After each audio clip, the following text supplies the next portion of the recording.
Porazio je neke od najmoćnijih milijardera koji su željeli napraviti nogometnu superligu. Stres je bio ogroman. Ja 48 sati nisam spavao, nisam jeo, nisam pio. Prvi je čovjek s ovih prostora koji je došao na čelo najjače sportske organizacije na svijetu, UEFA. Prognoze ljudi, čak mojih prijatelja, su bile da mogu dobiti 5 glasova najviše. Na toj je poziciji doživio izdaju, nemoralne ponude i ucjene. To su moćni ljudi, to su ljudi koji...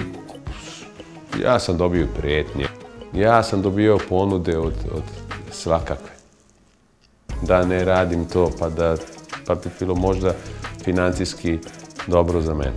Neuspjeh prvaka s Marijom Stanićem. Gost emisije Aleksandar Čeferin. Gledajte u ponedjeljak u 20 sati, samo na Areni Sport 1.